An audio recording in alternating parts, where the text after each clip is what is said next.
Olá, família! Para este episódio de hoje, o próximo passo, nós iremos falar de uma temática super importante e atual: a cultura do ódio. E como ela tem atingido as nossas famílias com sequelas importantes. A cultura do ódio na internet é algo que nos preocupa e deve te preocupar também. Ela se mostra de muitas formas, desde comentários agressivos em redes sociais até ataques coordenados contra pessoas ou grupos. Essa cultura só contribui para espalhar discurso de ódio, intolerância e desinformação, criando um ambiente realmente tóxico que pode afetar seriamente a nossa saúde mental e emocional, especialmente nas nossas crianças e jovens. E aqui, nós, pais, profissionais de saúde, temos o papel essencial de guiar os nossos filhos, os nossos alunos, os nossos estudantes, essa nova geração, para como lidar com situações adversas de comportamentos negativos, de bullying e desse discurso tão desumano de ódio.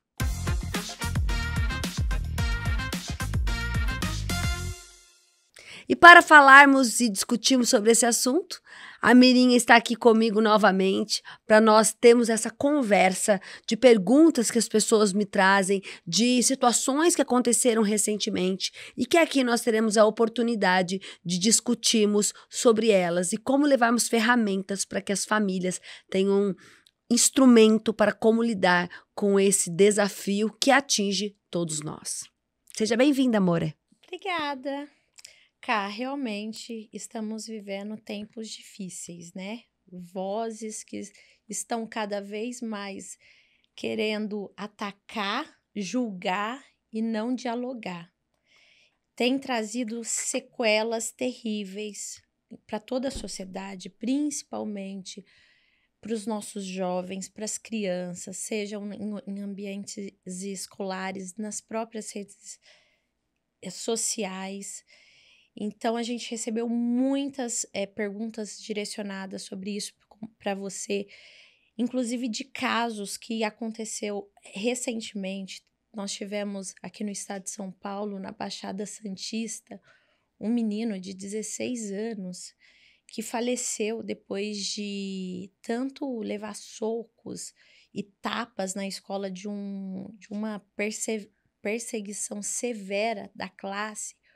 Os pais já haviam ido na escola relatar dessa perseguição, jovens de 15, 16 anos.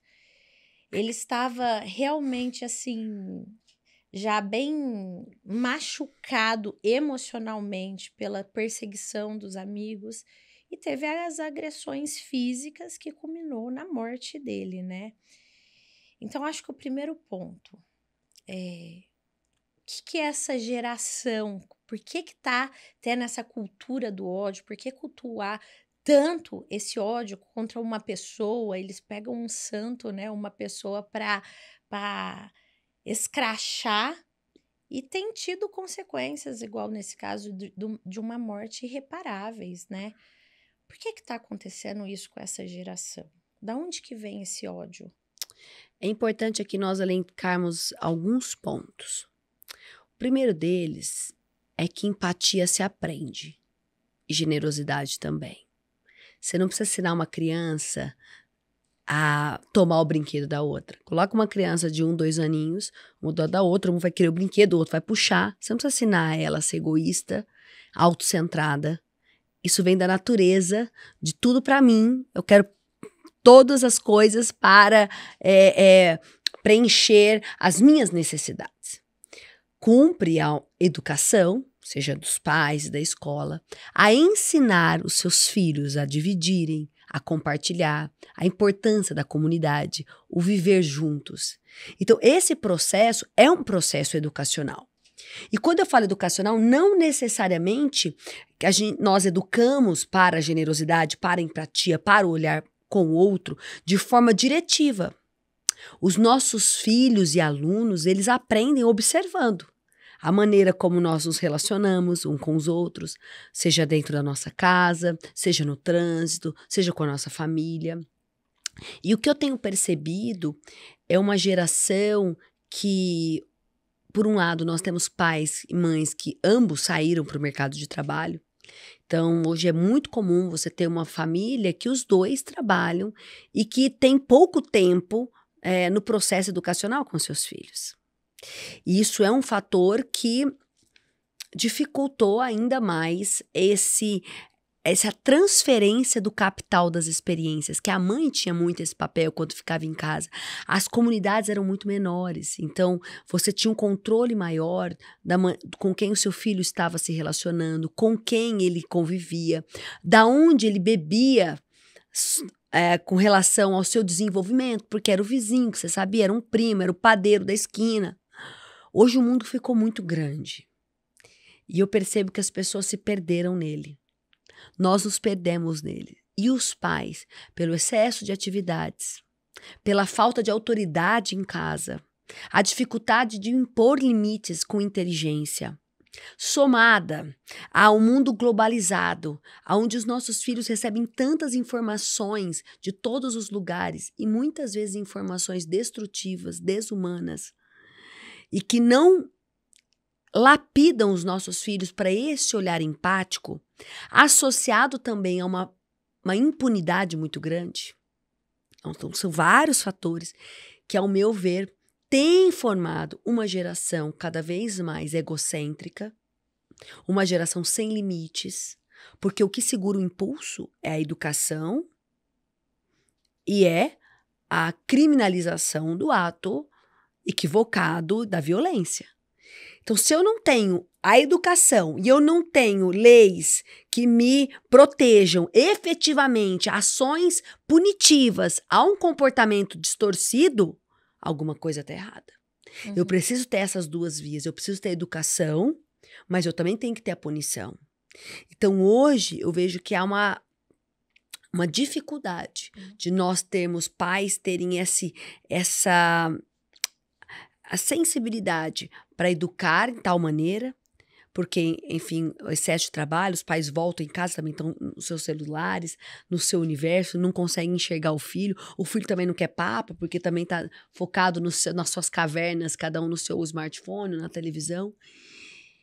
E isso tem potencializado esse lado doentio desta geração, que é essa pulsão desse egocentrismo que nós deveríamos deixar na infância, a partir do momento que nós desenvolvemos e passamos a olhar e entender que nós somos seres sociais, que precisamos um do outro. Isso é maturidade, a criança não entende. Tanto que é normal a mordida na criança, o pega o brinquedo sem pedir, e aí conforme o ser humano vai se desenvolvendo e aprendendo, ele aprende a conviver em sociedade e entender que ele é um ser social, que ele precisa do outro. Então, deveria-se ter uma tendência maior em deixar esses hábitos egocêntricos e ter um olhar mais social. Mas uma vez que nós não temos educação, não temos limites, nós temos tido uma geração que tem tido comportamentos violentos e agressivos. E nós sabemos que esse caso foi um caso extremo, mas são muitas crianças e jovens que não morreram fisicamente, mas estão morrendo emocionalmente.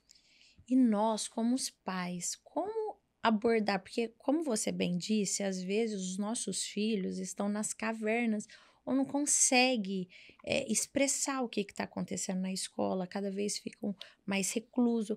Como estabelecer essa conexão, esse vínculo do filho vir pedir ajuda para nós pais? Mãe, pai, está acontecendo isso na escola, mas muitas vezes eles falam, mas eu não quero que vocês vão na escola, que vocês... Como ajudar nossos filhos nesses momentos? Ou identificar, acho que para os pais a gente recebe muitas perguntas assim, como identificar que o filho está passando por um bullying ou por uma discriminação? Às vezes não é nem um bullying, mas tem muitas rodinhas, aquelas panelinhas que a gente falava antigamente, e eles vão ficando cada vez mais reclusos, isolados, não conversam com nós pais. Como a gente pode identificar isso e estabelecer essa conexão com os nossos filhos? Você falou um ponto super importante. Como nós vamos identificar, mesmo sem que eles nos peçam ajuda? Porque se nós temos um nível de relacionamento em casa, onde o nosso filho tem espaço, onde se fala de emoções. Um espaço que é o que eu tento promover na minha casa e encorajo todos os pais aqui, não só levantar as temáticas emoções quando os problemas estão estabelecidos, mas como uma rotina, semanalmente, falarmos do que estamos sentindo, daquilo que nos desagrada, você falar da sua experiência no mercado de trabalho, a dificuldade talvez que você tenha de trabalhar com determinada pessoa, falar das suas dores, falar das suas angústias. Quando nós dividimos as nossas angústias, nós vamos criando repertório dos nossos filhos para que eles abordem e nos tragam as angústias deles. Então, nós estamos, conforme nós nos comportamos, através do nosso comportamento, nós estamos modelando o comportamento dos nossos filhos. Então, essa é uma dica que eu dou para os pais. Tenha um ambiente onde se fala de emoções, onde se fala de conflitos, onde se fala de dor, trazendo você principalmente como a principal referência. Porque ele vai falar, peraí, se meu pai passa, porque a gente sabe que a discriminação acontece no mercado de trabalho, acontece no ambiente familiar, acontece entre rodas de amigos. A gente sabe que existem, não só entre os jovens, essa discriminação ou essa cultura do ódio ou agressividade. Quantas famílias a gente vê adultos que são agressivos, não podem ser contrariados, não pode alguém falar uma opinião diferente da dele que ele já levanta, já excede a voz. Então, quando nós temos a oportunidade de termos um ambiente onde se fala sobre isso regularmente, tende a ter um ambiente mais propício para que os nossos filhos, quando passarem por uma situação como essa, eles possam relatar para nós verbalmente que eles estão passando por situações desafiadoras. Mas, se você percebeu que seu filho não está falando, mas que tem tido uma mudança de comportamento, esse é o principal sinal. Seu filho começou a ficar isolado demais.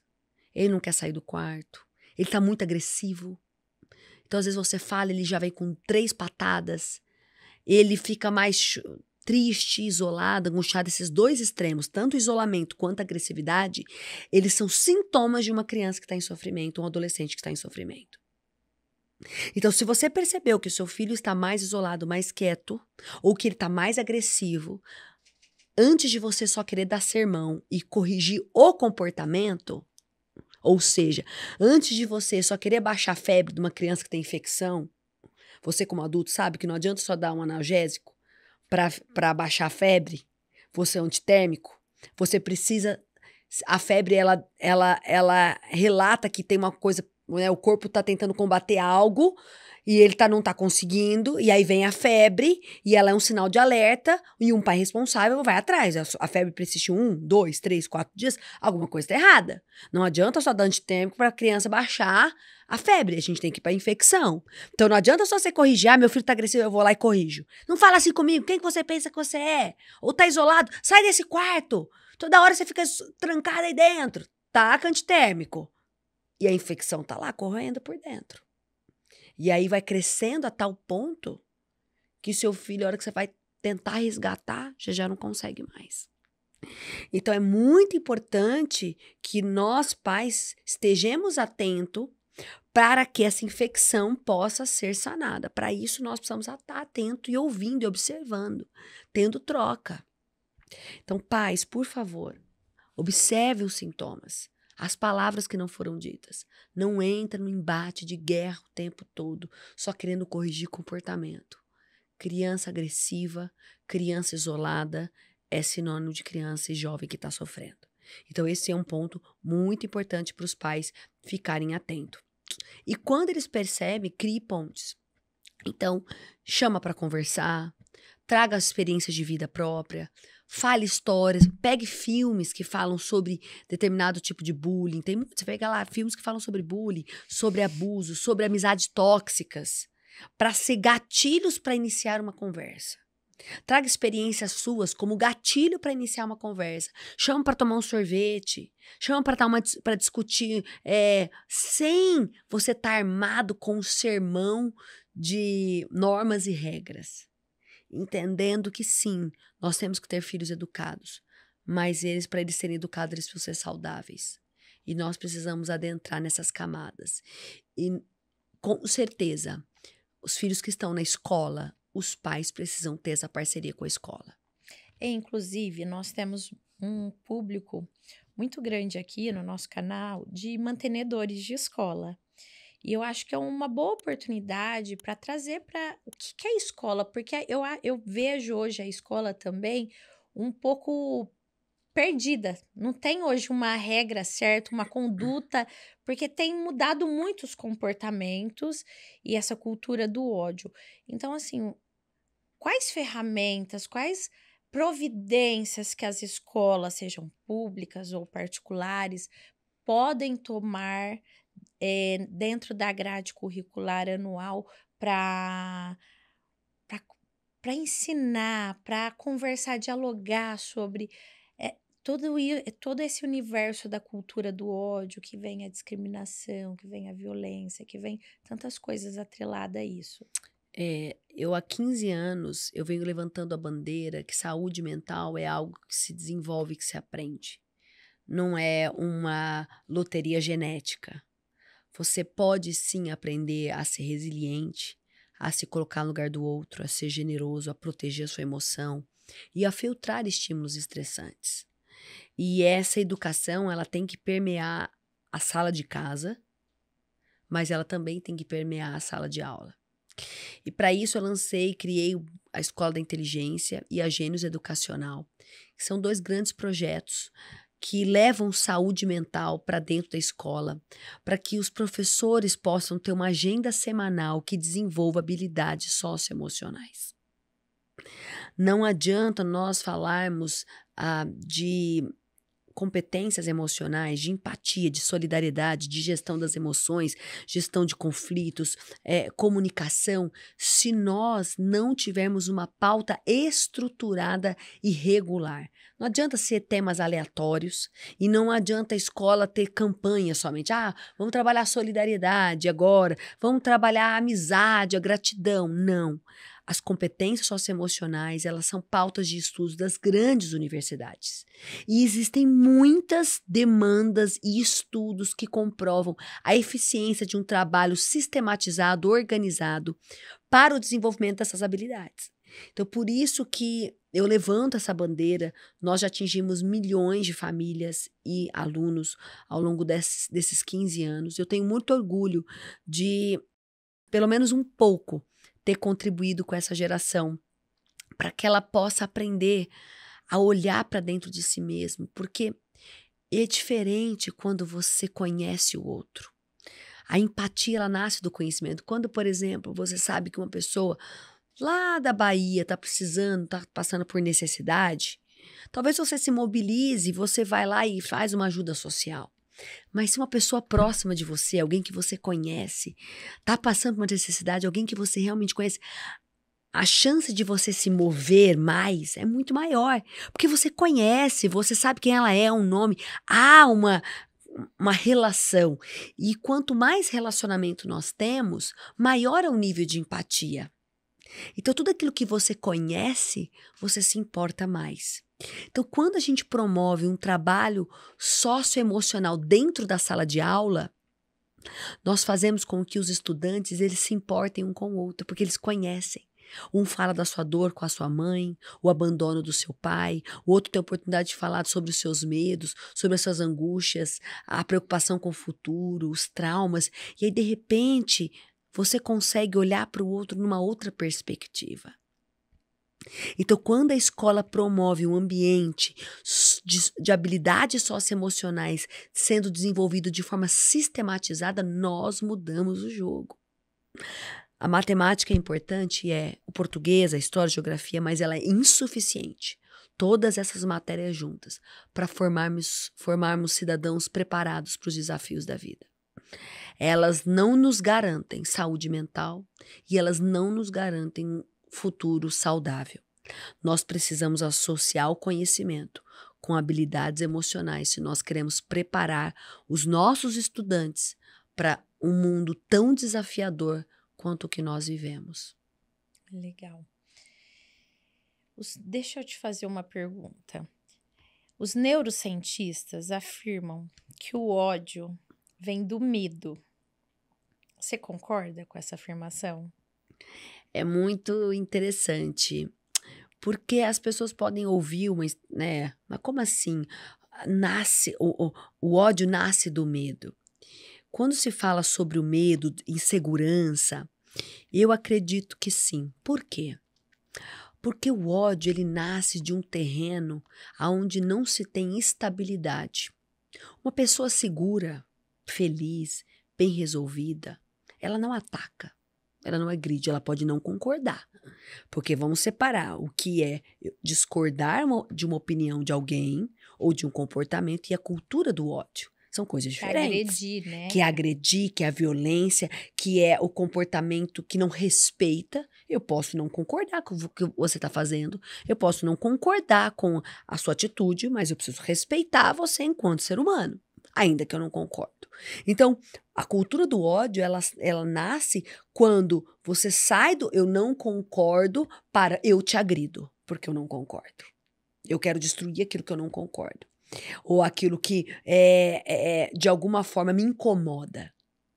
Porque muitas vezes a cultura do ódio, ela nasce de uma pessoa insegura, angustiada, de olhar para dentro de si, repensar a sua história. E aquilo que o outro faz acaba te incomodando de alguma forma, fazendo com que você, em vez de ter uma reflexão sobre a sua própria vida, você, a hora que começa a se sentir desconfortável com aquilo que você está vendo, você não consegue chegar em camadas mais profundas porque você não tem estrutura emocional, por exemplo, a falar assim, por que isso está me incomodando?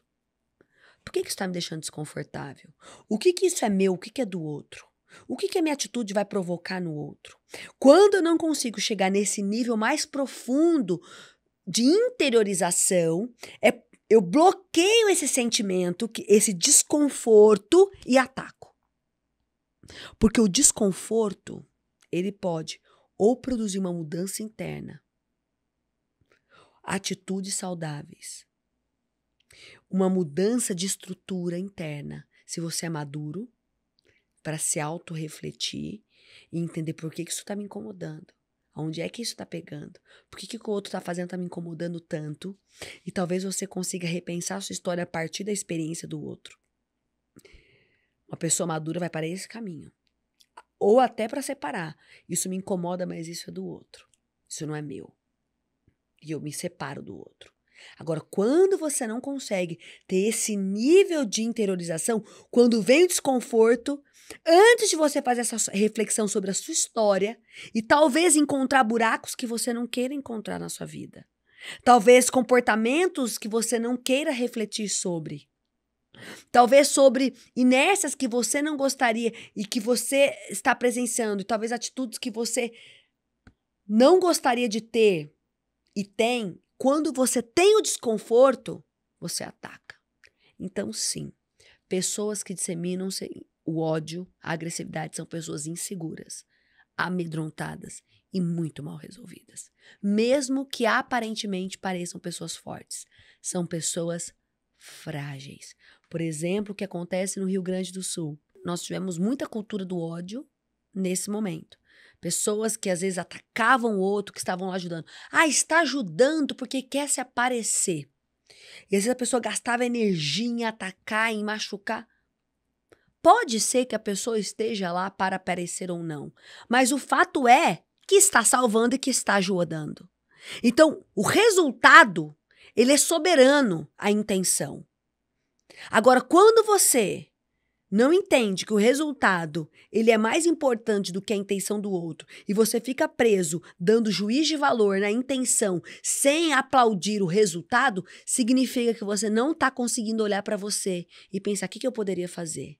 Então, essas pessoas geralmente são pessoas que não estão fazendo nada ou que estão fazendo muito pouco. E em vez de pegar toda a sua energia vital para transformar esse desconforto que você sente quando você vê isso em algo produtivo, pega esse desconforto e ataca. Então, nós precisamos separar o joio do trigo nas redes sociais e preparar os nossos filhos para essa realidade. Temos muitos juízes, né, das vidas alheias, né? Virou um tribunal de juízes. É que é muito mais fácil eu julgar o outro do que repensar a minha história. Ué, e fazer alguma coisa, né? E tem muitos juízes e a verdade é que sempre existiram. Mas o microfone ficou maior. Então, hoje as pessoas têm muito mais coragem de serem agressivas porque elas se escondem atrás de perfis falsos, de uma tela.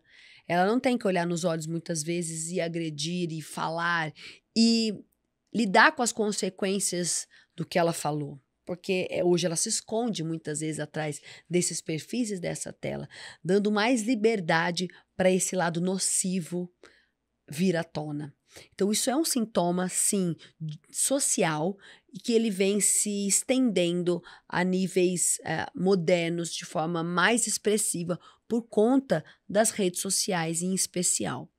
E é importante nós ressaltarmos que esse desafio vai ser cada vez maior, principalmente de quem se expõe demais. Toda pessoa que vive se expondo, que acaba vivendo disso, está sujeito a sofrer mais perseguições, porque a gente se expõe muito mais, né? O jovem se expõe muito mais do que antigamente. Antes ele se expunha para um grupo seleto de pessoas, que eram seus amigos de sala, da escola. Hoje ele expõe as suas ideias, o seu corpo, o seu cabelo, suas viagens para o mundo. Então, é também um alerta para nós pensarmos e refletirmos o tanto que nós devemos expor nossa vida, o tanto que vale a pena estarmos tão conectados a esse mundo sem rosto e o quanto vale as relações reais e quanto nós pais devemos estimular os nossos filhos a conviverem com o que é real e darmos ferramentas emocionais para que eles possam lidar com esses desafios. Nós precisamos preparar os nossos filhos. Mas, Cá, como nós, enquanto pais, blindamos nossos filhos? Porque eu acho que é uma guerra até injusta, né? Porque você quer dar um mínimo, um pouco de disciplina, diminuir um pouco a dose dessa exposição, ter um controle maior desse mundo, desse mundo virtual, mas em contrapartida nós estamos na contramão dessa era digital, dessa Gen Z, né, que eles falam agora, geração Z, né? Como blindar? Como achar esse meio termo nesse momento? Eu acho difícil. Eu tenho uma filha de 6 anos que ela já sabe, ela liga o celular, obviamente, sob minha supervisão, mas ela finge que ela tem canal no YouTube. Então, oi, pessoal, oi, galerinha. Ela simula vídeos, canais. Enfim, é claro, eu tô dentro de casa, tenho uma supervisão, tenho uma rede de apoio, mas é da natureza, a gente já vê que é da natureza dessas crianças, dessa geração, esse mundo virtual. Como a gente pode blindar e trazer para dentro de casa uma conscientização dos perigos dessa via de mão dupla, né? É muito desafiador. O Augusto mesmo, meu filho de 8 anos, ele também quer ter um canal no YouTube e custa ele entender que ele não está pronto para ter um canal no YouTube. E aí ele quer saber, primeiro, pela exposição dele, segundo, porque no fundo ele quer ter... Por que você quer ter um canal no YouTube? Porque nessa fase, não é porque ele quer trazer nenhum conteúdo para ninguém. Ele quer curtida. Ele quer ter quantos likes, porque ele fica vendo no YouTube. Antes de ter qualquer conteúdo, ele fala, gente, não esquece de curtir o meu conteúdo, compartilhar. Então, é uma maneira de que os nossos filhos estão o tempo todo acessando esse conteúdo e parece que o meu valor está associado a quantas curtidas eu tenho. Então, nós precisamos falar sobre essa temática em casa. Não há uma fórmula mágica, mas nós não podemos ignorar essa realidade. Nós temos que abordar esse assunto e eu explico para o Augusto por que não. Eu falo sobre os perigos da internet, principalmente para ele que é tão pequeno. Explico que é uma doença você se preocupar com quantos seguidores você tem, porque você sempre vai ser insuficiente. Porque hoje você tem 0, aí você vê uma pessoa que tem 1000, você acha demais 1000, aí você tem 1000. Aí a tua emoção já não vai se comparar com a pessoa que tem 1000. Você vai ter 2000, de vez se você ficar feliz, cara, eu queria ter 1000, agora eu tenho 2000, mas tem quem tem 10. Aí você vai querer os 10. Aí depois não é os 10, você não tá mais olhando para quem tem 10, porque você chegou lá, você tá olhando para quem tem 1 milhão. E assim é um poço inesgotável. Então, o que nós temos visto são uma geração adoecida porque ela foi formatada a acreditar que o seu valor está no quantos curtidas e reconhecimento social eu tenho. E é uma inverdade. Isso não preenche. Você pode ter milhões e milhões de seguidores. A psicologia já fala, se você não tem 5 pessoas que você pode contar na vida, não vale nada ter milhões de seguidores e milhares de curtidas. Você precisa dos próximos, daquele que te ouve, daquele que te aceita sem filtros, daquele que te reconhece sem maquiagem, daquele que te reconhece sem você estar somente postando um sorriso e que te aceita mesmo assim. Então, nós precisamos de mais realidade, menos ficção. Mais realidade, menos filtro. E nós precisamos educar os nossos filhos como? Mostrando filmes sobre isso que hoje nós temos na internet. Vídeos no YouTube que hoje tem conteúdos falando sobre isso. Temos essa problematização. Quantos artistas a gente não conhece que já se afastaram da rede social por depressão? Quantos artistas, inclusive, não se suicidaram, mesmo tendo reconhecimento social? Então, é uma geração adoecida, mendigando likes. E toda pessoa que mendiga likes, ela tende a ter uma vida miserável, porque tem hora que os likes não vão vir na proporção que você esperava. E toda pessoa que espera demais, a chance dela se frustrar é muito grande. Então, nós precisamos ter vida real. E nós precisamos começar isso dentro de casa. Os pais precisam deixar um pouco o celular, precisam desligar um pouco a televisão, precisam voltar a jogar Uno, jogar jogo de tabuleiro, jogar conversa fora, como um treinamento. Às vezes você não tem nem vontade, você está cansado, mas educar cansa. Se você não... Uma vez uma seguidora me falou assim, numa das caixinhas minhas de perguntas, eu amo a minha filha, mas eu odeio ser mãe.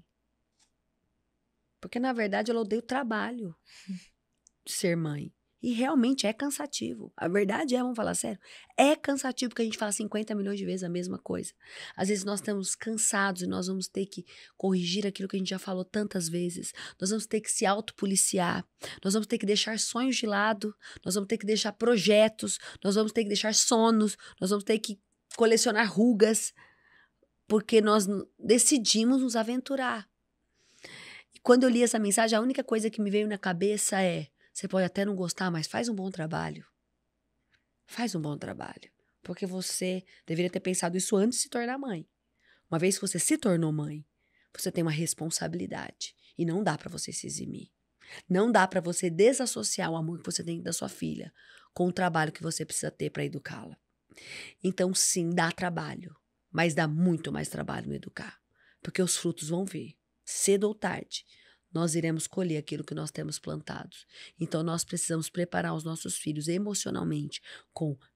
Tem tantos vídeos que falam sobre isso. Por exemplo, Divertidamente, que é um vídeo que fala sobre... Filme, né? O filme Divertidamente, que fala sobre esses conflitos emocionais que a criança teve, de não ser aceito.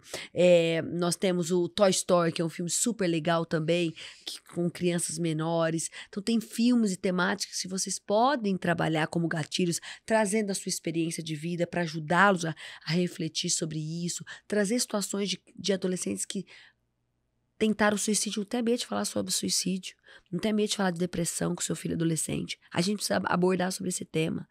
É importante os nossos filhos entenderem que esse espaço da sala de casa, ele é aberto para nós discutirmos sobre emoções e para que juntos nós possamos encontrar saídas para os nossos conflitos, desafios e medos, porque eles virão em todas as casas. Da mais preparada, menos despreparadas, nós vamos encontrar desafios e nós precisamos encontrar juntos ferramentas para superá-los.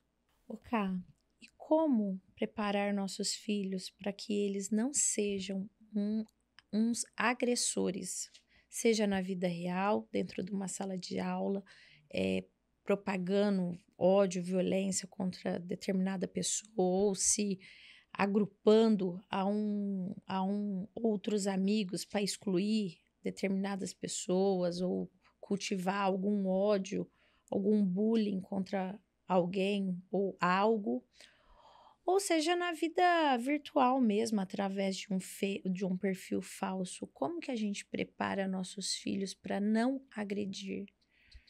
Isso é um ponto muito importante, porque às vezes os nossos filhos podem tanto ser o agressor quanto o telespectador do horror. E Exato. por vergonha e por não querer ser o discriminado, porque vai dedurar ou vai ir contra, ele sabe que aquilo tá errado, mas ele não consegue agir por medo de ser excluído, porque ele quer ser aceito por um determinado grupo. Então é muito importante nós falarmos com os nossos filhos sobre isso. Tem um filme que eu gosto muito, o Extraordinário, que eu já assisti com as crianças, e lá ele fala sobre o menino que ele tem a face deformada, e ele passa por esses momentos, e a dor que ele sente. Então é importante trazermos essa temática. Qual é o preço que nós queremos pagar para sermos aceitos? Nós vamos violar os nossos valores? Nós vamos violar aquilo que nós acreditamos, os valores da nossa família? Então, nós precisamos levantar esse discurso para que os nossos filhos possam se colocar no lugar do outro e entenderem que a passividade de assistir um espetáculo de horror, de ódio, o telespectador, ele é tão culpado quanto aquele que faz, se ele nada faz para impedir aquilo. Ele entender que ele também é culpado quando ele assiste o horror e não faz nada. Faz o quê? Fala com a professora, fala para a escola, não tenha medo de se posicionar. Nós precisamos de uma geração que se posicione. E nós temos que ensinar aos nossos filhos que vale a pena se posicionar para o bem. Vale a pena se posicionar para o que é certo. Não importa, se a pessoa não quer falar com a gente, que não fale. Que não fale. Que bom que essas pessoas vão se afastar. Pessoas que não agregam, é melhor a gente nem ter perto. Então, os pais levantarem. Eu mesmo pergunto para as crianças: olha, tem alguém na sua escola que faz bullying? Eu já trabalhei o conceito de bullying, que discrimina. E meus filhos já me contaram, porque como a gente discute sobre isso. E eu falo: o que você fez? E o Agostinho fala: nada. Ai, mamãe, não falei nada, né? Nenhuma das situações. Eu falo: filho, então você que presenciou aquilo não fez nada. Você também participou do crime. Porque bullying é crime. Discriminar o ódio é crime. Se você não fez nada, você ficou passivo nisso, como é que a gente vai mudar a sua posição? Porque você é um menino maravilhoso, um menino incrível. E nós não podemos fazer parte daquilo que é errado. A nossa família faz parte daquilo que é do bem. E aí eu instrumentalizo ele e hoje, quando ele vê algo errado, ele se posiciona. Porque ele tem autoestima suficiente para que, se alguém o rejeita, ele é abraçado e acolhido em casa. E se os pais tiverem esse comportamento, nós teremos mais jovens que se posicionam contra. Porque a maioria é o passivo. A maioria é o passivo. Que vê, mas tem vergonha de se posicionar. Então, muitas vezes o que agride vem de uma família muito desestruturada para ele ser o agressor. Mas o que assiste não necessariamente. Às vezes vem de uma boa família, de uma família que se preocupa, mas que talvez não tenha preparado para levantar um exército de crianças e jovens que se posicionem. E no mundo que nós estamos hoje, nós temos que ter filhos que se posicionem para o bem, porque o mal está se posicionando e o bem tem que se posicionar também. É isso mesmo. E você falou uma coisa muito importante. Às vezes seu filho na escola realmente pode sofrer algum tipo de bullying, de isolamento, discriminação, mas ele voltar para casa e saber que ali é o porto seguro dele, que ali ele é importante, fortalecer essas relações dentro de casa, que com o irmão dele ele tem um melhor amigo, se não tem um irmão, tem um primo, uma relação saudável dentro de casa ajuda muito essa criança, esse adolescente a seguir assim com autoestima mais preservada, não cair numa depressão. E é importante, porque eu já tive situações onde eu já orientei mães a tirar o filho da escola. Porque a superproteção é um problema. Claro que a gente não tem que proteger. Não dá pra gente poupar os nossos filhos de todas as dores. Mas tem dores que a gente tem que poupar, porque ele não tá pronto ainda. Então, você precisa entender, se você já foi na escola, não tá dando certo, não tá dando resultado, não deixa teu filho ali. Não espere a última gota para você perder teu filho, porque pode perder assim. Eu conheço pais que perderam seus filhos e pais maravilhosos, mas que não perceberam que seus filhos estavam afogando nas tristezas, nas mágoas, nas angústias. Não conseguiram ouvir aquilo que eles não falaram, as lágrimas que eles não choraram. E o pai precisa ter sensibilidade para ouvir. Então, se você tem percebido, interaja com a escola, não resolveu, tira teu filho dali. Tem dores que ainda seu filho não está preparado para encarar. E você precisa, como adulto, tomar decisões importantes para ele. Com certeza. É isso, né?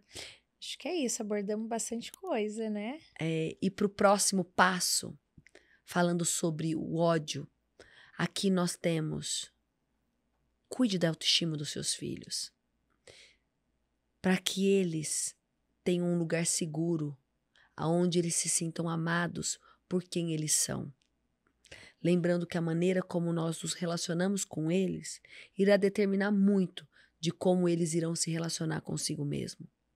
Para o próximo passo, ensine o seu filho a se colocar no lugar do outro, para que ele não apenas não seja alguém que agride e machuca, mas alguém que não aceita e se posiciona quando ele percebe que a injustiça está ali.